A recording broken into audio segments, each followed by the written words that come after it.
This is KVUE News at 6. When strong storms like this hit, seconds count. But some people didn't get the warning calls yesterday until hours after the skies cleared. What caused the glitch in the system? Federal investigators getting new clues about what led up to a catastrophic church van crash. What they hope to learn from this video. New tonight, NTSB investigators say they have their hands on that cell phone video and will be using it as they figure out what led up to a crash that killed 13 people last week.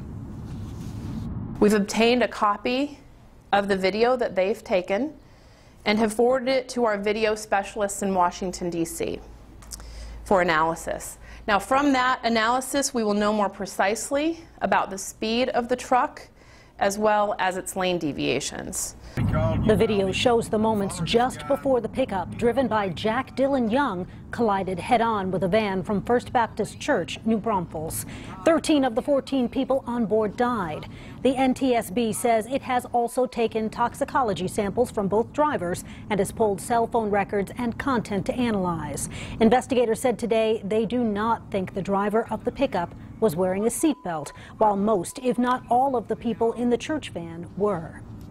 The NTSB also released its preliminary report today about the Biloxi train and bus crash last month that killed 4 people from the Bastrop Senior Center. The motor coach they were on bottomed out and got stuck at a train crossing. The passengers couldn't get off before an approaching train slammed into the bus.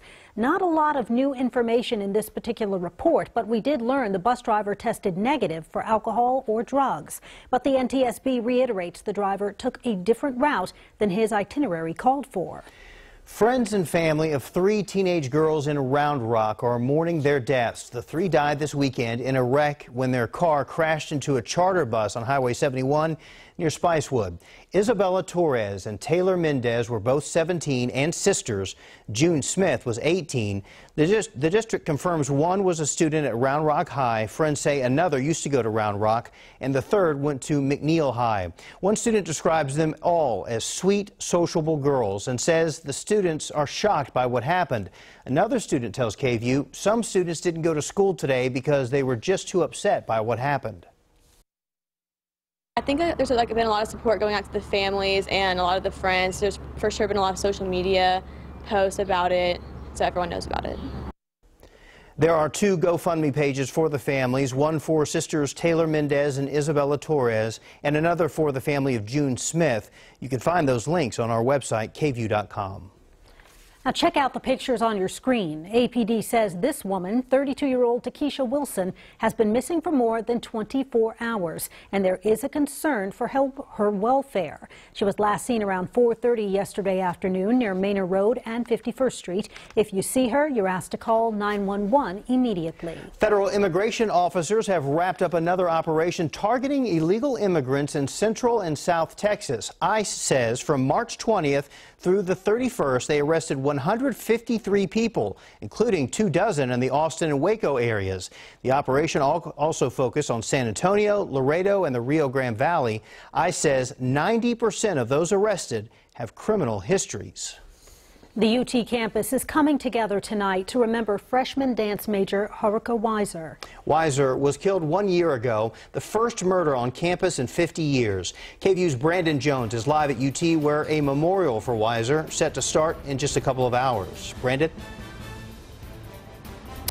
Well, Mike and Quita, you know, this is a very somber day for the Longhorns here. This crime really shook the sense of community here and the sense of security, but it hasn't stopped people from remembering Weiser. So what you're looking at right now, this is the Hope statue. Students actually have placed flowers here in Weiser's memory. You know, like you said, Weiser's death was the first on-campus homicide since the Charles Whitman shootings at the UT Tower 50 years earlier. Today, UT President Greg Finves, he actually sent out an email to students saying that he knows her name still brings back a flood of memories for every member of our community. When hearing it, we are instantly reminded of our loss and also the legacy that she left behind. Since Weiser's murder, university officials have implemented several things to make the campus safer. That includes upgrades to campus lighting and security awareness programs like SureWalk. Students talked about the importance of Weiser's memorial today. I think it's really nice because it shows that every student is important, and if something bad were to happen to one of us, that the university actually cares. Now, school officials also have pledged to hire more security officers here. So the UT student government, they're going to be holding a memorial that will start in about 2 hours at the main mall. And of course, we will bring that to you just as soon as that service starts. We are live here at UT this evening. Brandon Jones, KVUE News.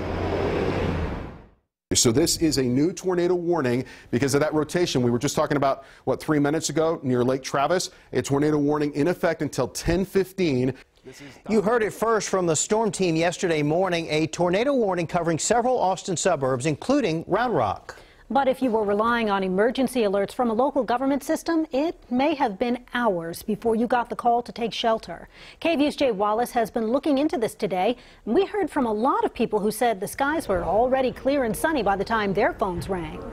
Yeah, that's right. I was here in the newsroom yesterday, and from about 3 to 5 in the afternoon, we started getting calls from Round Rock viewers saying they were getting delayed reverse 911 calls. And as I dug into this issue today, I found out it was a much bigger problem than we realized.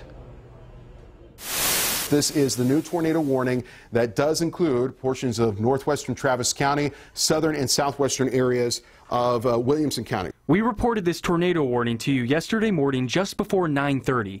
Then around 9:50, the National Weather Service canceled the warning. This is a good representation of how quickly these severe weather warnings can come and go. Timeliness is imperative in keeping people safe. But Sunday, during one of our storm team weather blogs, Model data, the forecast data that we use to forecast, we noticed a recurring theme in the comments. For example, Jeff Everton commented, "So Round Rock just called with a code red. Anybody else have a call?"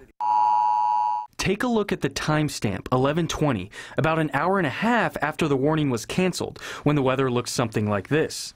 Jeff wasn't the only one. You can also find multiple tweets online with people complaining about the same issue, wondering why this reverse 911 call came in so late. And today, Martha Gimbut emailed us saying she got the same call at 4:44 p.m. yesterday when the skies were clear, and she doesn't even live in Round Rock. Here's what we found out. The code red call comes from the Capital Area Council of Governments, or CAPCOG, where you can register to receive alerts. Eric Carter, CAPCOG's Director of Homeland Security here in Austin, says an internal investigation revealed, quote, "Our vendor had provided functionality to the user to conduct a system all call that should not have been there." Meaning they sent the phone call message to all the CAPCOG counties, explaining how Martha Gimbut got an alert for a city she doesn't live in. So this accidental function caused up to 7 hours in delays for a warning that lasted about 20 minutes.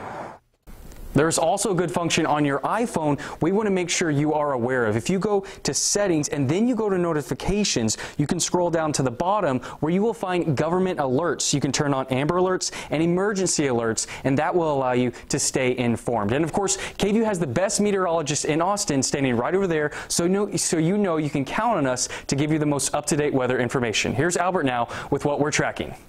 Jay, good story, good verify there. And yesterday was a great example of having multiple sources to get those warnings. A weather radio, your favorite app, wherever you can get those warnings, but from multiple sources.